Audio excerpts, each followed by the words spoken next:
नमस्कार, आप देख रहे हैं सुबह सुबह और आपके साथ मैं हूं शशि तुषार शर्मा। बात उस छोटे दुश्मन की सबसे पहले करेंगे जिसका बड़ा खतरा है।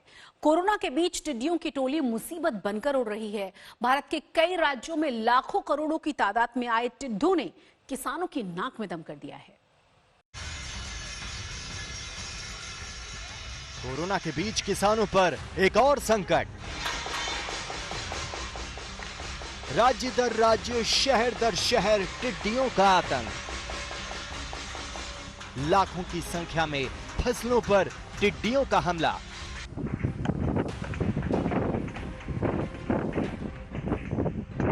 एक कीट ने हिंदुस्तान के किसान के माथे पर बल ला दिया है। लाखों की तादाद में पाकिस्तान की ओर से टिड्डियों का दल भारत में घुस आया है और भारत के अलग अलग इलाकों में किसानों की फसलों को चट कर रहा है। ये टिड्डी दल पचकाओं से पहले ग्रामीण क्षेत्र में पेड़ों की तरफ लद पड़ा है। इसके अलावा आसमान में अभी भारी मात्रा में टिड्डी उड़ रही है। इन टिड्डियों को भगाने के अलग अलग जतन किए जा रहे हैं, मगर अब तक सब बेअसर से दिखते हैं। राजस्थान के श्री गंगानगर में टिड्डी दल ने अटैक किया है। किसान टीम बजाकर इन्हें खेतों से भगाने का उपाय कर रहा है।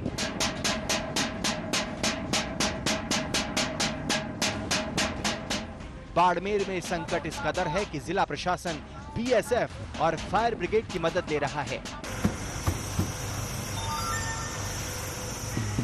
हो गया इधर न डाल। राजस्थान के ही करौली से धौलपुर की सीमा में करीब 5 किलोमीटर आकार का टिड्डियों का दल घुस आया है। टिड्डियों के झुंड को देख ग्रामीणों में दहशत फैल गई है। ग्रामीणों ने धुआं और आवाज लगाकर टिड्डियों के दल को भगाया। रीवा में टिड्डी दल राजस्थान सीमा से निकलकर मध्य प्रदेश की सीमा में घुस गया। टिड्डी दल के आते ही किसानों ने टोली बनाकर ढोल, डीजे, थाली, टीन के डिब्बे बजाकर और ट्रैक्टर के साइलेंसर निकालकर अपने क्षेत्र से टिड्डी दल को भगाया। पेड़ों पर बैठे हुए टिड्डी दल को मारने के लिए फायर ब्रिगेड से इन कीटनाशकों के घोल का छिड़काव किया।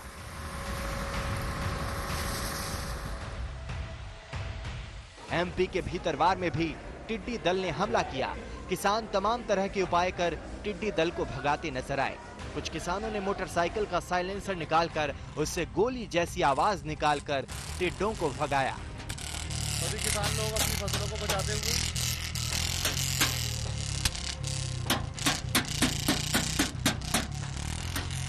सतना में पेड़ पर लाखों की तादाद में टिड्डियों का जमावड़ा है। यहाँ फायर ब्रिगेड केमिकल का छिड़काव कर टिड्डियों को भगाने में लगी है। साथ ही लोग ढोल बजाकर टिड्डियों को भगा रहे हैं।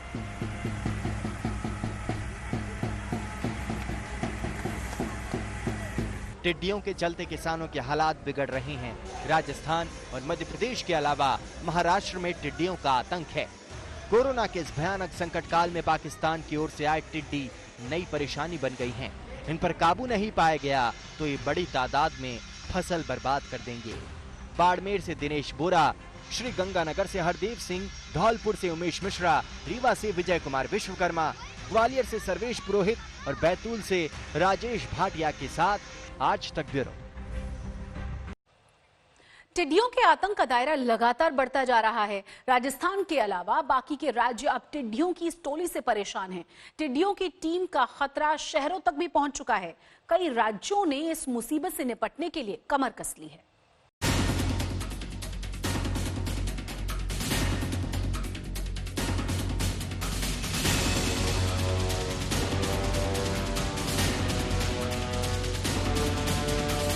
पाकिस्तान की ओर से आई टिड्डियों की आफत धीरे धीरे हिंदुस्तान में पैर पसारती जा रही है। आसमान में उड़ते इन कीड़ों ने कई राज्यों की टेंशन बढ़ा दी है। राजस्थान के बाद अब ये टिड्डियां तेजी से देश के बाकी राज्यों की ओर बढ़ रही हैं, जिसे लेकर राज्य सरकारें टेंशन में नजर आ रही हैं।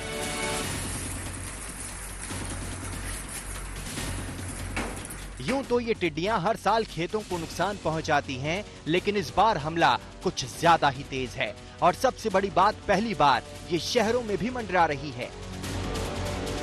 दिल्ली पर भी टिड्डियों का खतरा मंडरा रहा है, हालांकि इसकी संभावना कम नजर आ रही है। ये काफी कुछ हवा की दिशा पर निर्भर करता है। टिड्डियों के चलते किसानों के हालात बिगड़ रहे हैं। राजस्थान और मध्य प्रदेश के अलावा महाराष्ट्र में टिड्डियों का आतंक है। पंजाब ने भी टिड्डियों को लेकर अलर्ट जारी किया है। हरियाणा की ओर से भी टिड्डियों से बचने के लिए कृषि अधिकारियों की टीमें बना दी गई हैं।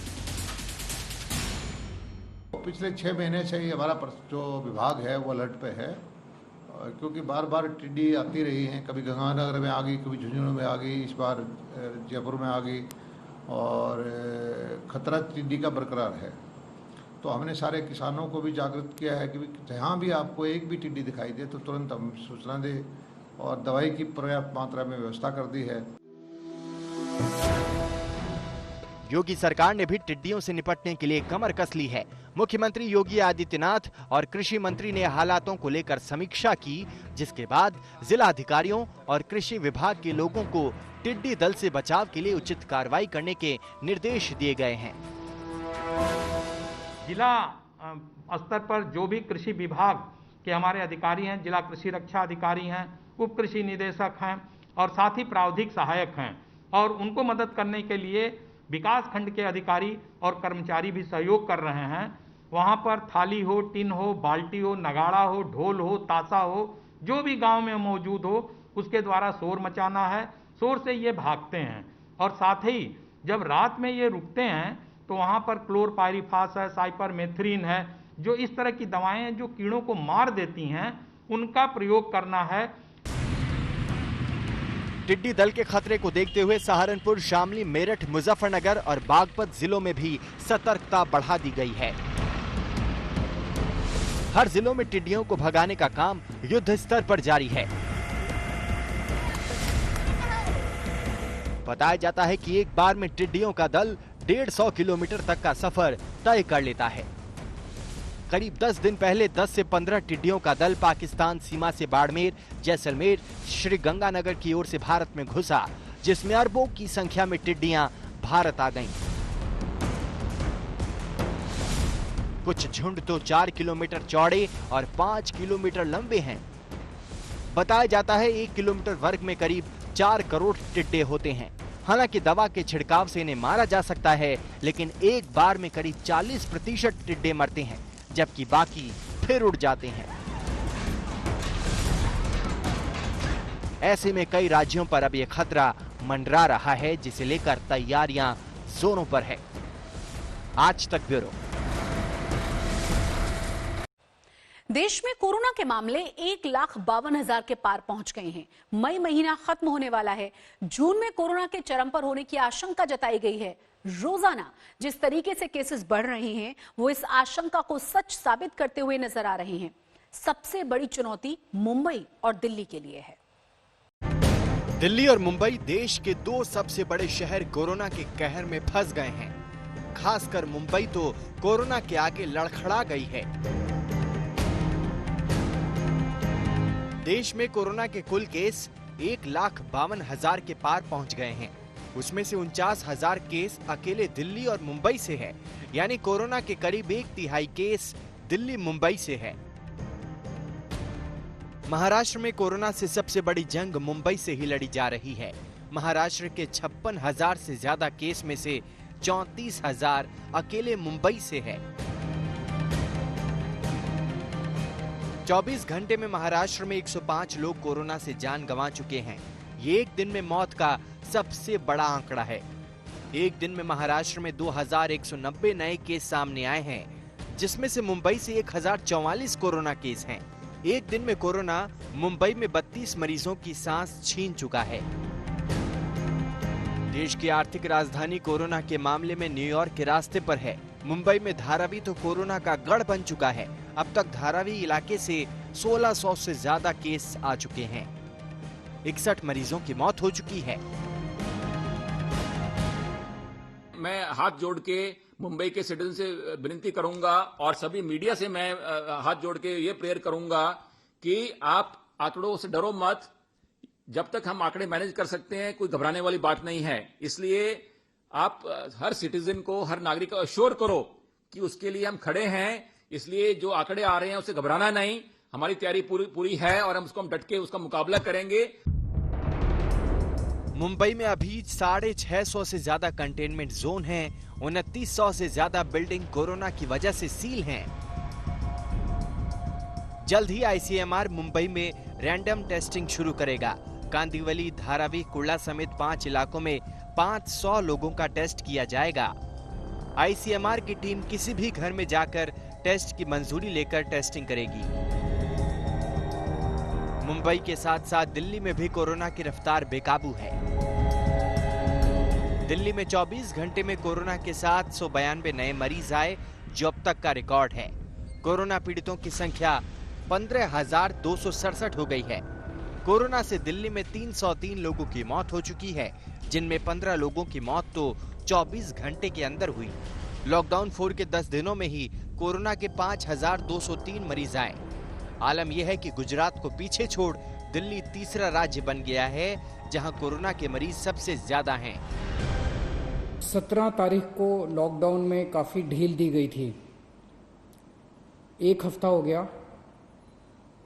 आज 1 हफ्ते के बाद मैं ये कह सकता हूं कि स्थिति नियंत्रण में है और कोई भी घबराने वाली बात नहीं है। जब लॉकडाउन में ढील दी गई थी, हमें ये उम्मीद थी कि थोड़े से केसेस में बढ़ोतरी होगी। लॉकडाउन में ढील देने के बाद थोड़ी बढ़ोतरी हुई है, लेकिन चिंता की कोई बात नहीं है। दिल्ली पुलिस पर भी कोरोना कहर बनकर टूट रहा है। अब तक करीब 400 पुलिसकर्मी कोरोना पॉजिटिव हो चुके हैं। यहां तक कि डीसीपी नॉर्थ और पूर्वी दिल्ली के मधु विहार थाने के एसएचओ कोरोना की चपेट में आ गए हैं। कोरोना की गाज दिल्ली में तैनात अफसरों पर भी गिर रही है। कोयला मंत्रालय के सेक्शन ऑफिसर की कोरोना से मौत हो गई है। एनडीएमसी के जॉइंट डायरेक्टर स्टेट भी कोरोना पॉजिटिव हैं। दिल्ली एनसीआर में भी कोरोना के केस तेजी से बढ़ रहे हैं। फरीदाबाद में एक दिन में 28 नए कोरोना केस मिले हैं। गाजियाबाद में 10 नए केस सामने आए हैं। आज तक ब्यूरो। चक्रवाती तूफान की मार झेल चुके बंगाल में कल मौसम एक बार फिर से बिगड़ गया। कोलकाता, बर्धवान, पुरुलिया में तेज बारिश के साथ तेज हवाएं चली। बर्धवान में बिजली गिरने से 2 गायों की मौत हुई है, 2 लोग जख्मी हो गए हैं। आंधी तूफान में कई पेड़ एक बार फिर से उखड़ गए। बिजली की तारें जमीन पर आ गईं। गाड़ियों को भी काफी नुकसान पहुंचा है। और ऐसे ही हालात पुरुलिया में भी देखने को मिले। जगह जगह पेड़ उखड़ गए। कोलकाता में तेज बारिश के साथ हवाओं ने लोगों को एक बार फिर से दहशत में डाल दिया। भोपाल में राहत सामग्री बांटने के दौरान कांग्रेस नेता दिग्विजय सिंह ने सोशल डिस्टेंसिंग के नियम को तोड़ दिया। राहत सामग्री लेने के लिए भीड़ इकट्ठा हो गई। कुछ लोगों के मुंह पर तो मास्क भी नहीं था। खाने के पैकेट्स पाने के लिए धक्का मुक्की तक यहां पर होती हुई नजर आई। तस्वीरें देखिए आप।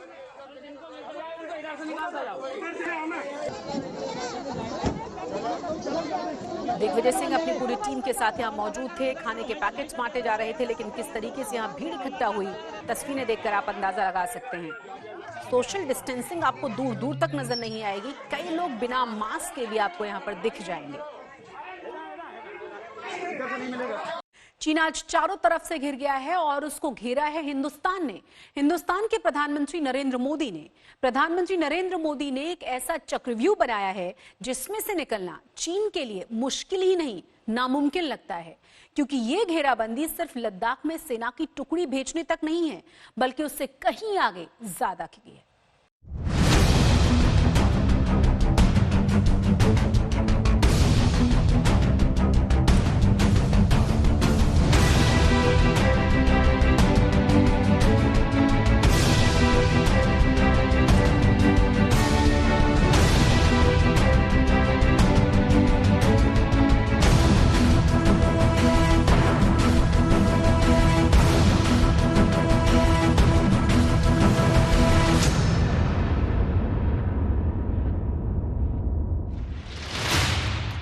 कोरोना तो अदृश्य दुश्मन है जो दिखता नहीं, लेकिन उसे दुनिया भर में फैलाने वाला चीन एक ऐसा देश है जिसकी दोस्ती किसी को नहीं दिखती, लेकिन दुश्मनी साफ साफ प्रकट हो जाती है। वो हमेशा अपने खुराफातों की ऐसी चाल चलता है कि दूसरे देश उसमें फंसकर चकर घिन्नी बन जाए। लेकिन प्रधानमंत्री नरेंद्र मोदी के भारत ने तय कर लिया है कि वो चीन की किसी भी चाल को कामयाब नहीं होने देगा। प्रधानमंत्री मोदी ने एक ऐसा चक्रव्यूह बनाया है जिसमें से निकलना चीन के लिए असंभव होगा। नरेंद्र मोदी के भारत को कोई भी आंख नहीं दिखा सकता। फिर कहूंगा, नरेंद्र मोदी जी के भारत को कोई आंख नहीं दिखा सकता। एक शब्द में आपका उत्तर दे दिया।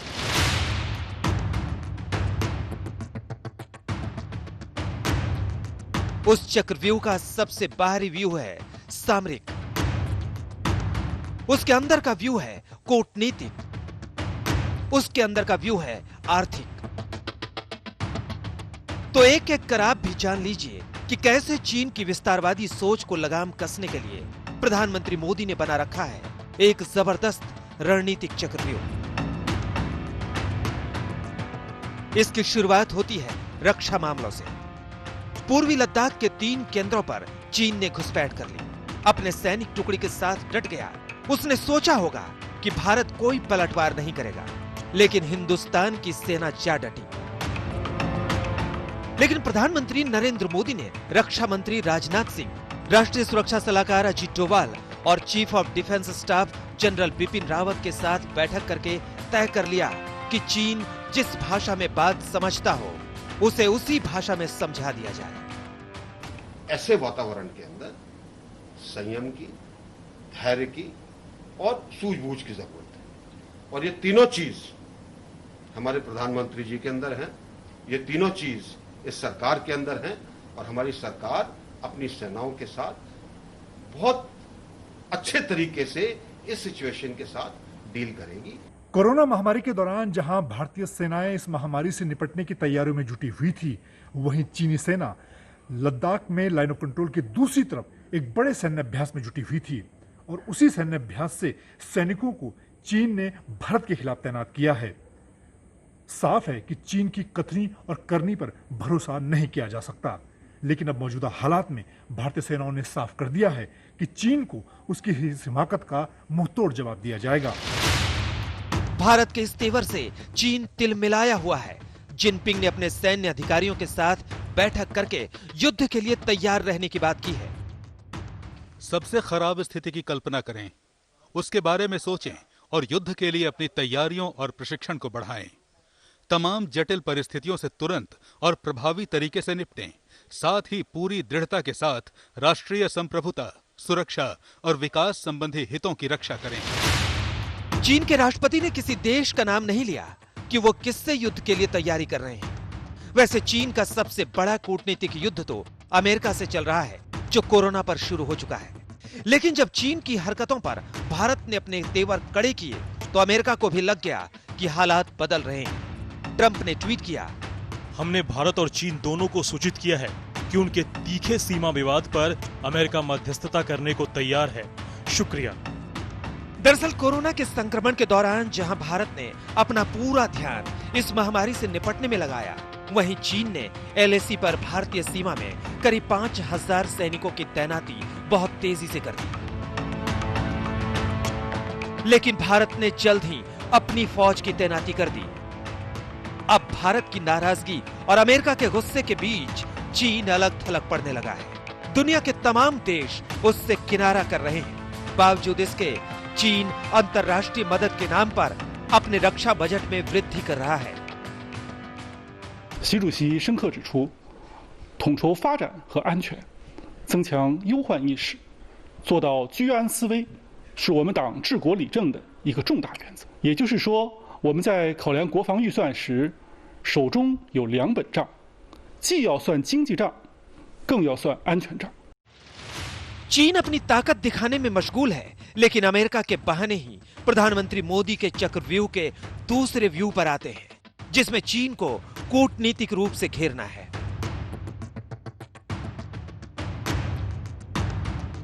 चीन ने ताइवान की आजादी का अतिक्रमण कर रखा है, लेकिन दुश्मन का दुश्मन दोस्त की कूटनीति का इस्तेमाल करते हुए भारत ने ताइवान का कूटनीतिक समर्थन कर दिया। बुधवार को ताइवान की नई राष्ट्रपति साई इंगवेन के शपथ ग्रहण समारोह में बीजेपी के 2 सांसदों मीनाक्षी लेखी और राहुल कासवा ने ऑनलाइन शिरकत की और उनको बधाई दी। भारत जैसे देश के समर्थन से ताइवान को ताकत मिली है जो देर सबेर चीन के खिलाफ काम आ सकती है। इसमें भी चीन तिलमिलाया हुआ है। 台湾是中国不可分割的一部分，台湾问题是中国内政，事关中国核心利益和14亿中国人民民族感情，不容任何外来干涉。美方行径严重违反一个中国原则和中美3个联合公报规定。 चीन के खिलाफ हांगकांग में भी भारी नाराजगी है। हांगकांग में हो रहे हिंसक विरोध प्रदर्शन के बीच चीन ने उसके लिए राष्ट्रीय सुरक्षा कानून को संसद में पेश किया है। जबकि दुनिया का सबसे बड़ा लोकतंत्र भारत हांगकांग के लोकतांत्रिक मूल्यों का समर्थन करता है। वैसे प्रधानमंत्री मोदी बहुत पहले ही अपने लोकतांत्रिक फलसफे को दुनिया के सामने रख चुके हैं। हमारी नीति साफ है।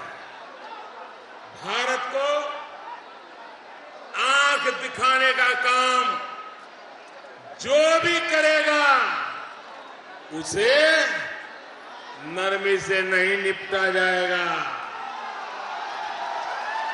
इसमें किसी को शक नहीं होना चाहिए। चीन को घेरने के लिए प्रधानमंत्री मोदी के चक्रव्यूह का तीसरा व्यूह आर्थिक मोर्चा है। कोरोना ने दुनिया में चीन की साख को मिट्टी में मिला दिया है। वहां पर कोई भी कंपनी काम नहीं करना चाहती। अमेरिकी राष्ट्रपति डोनाल्ड ट्रंप पहले से ही दुनिया से कह रहे हैं कि चीन को अलग थलग कर देना है, लेकिन प्रधानमंत्री मोदी ने बिना कहे ही बहुत कुछ इशारा तब कर दिया था जब आत्मनिर्भर भारत का नारा दिया। शास्त्रों में कहा गया है एषः पंथः, यानी यही रास्ता है आत्मनिर्भर भारत।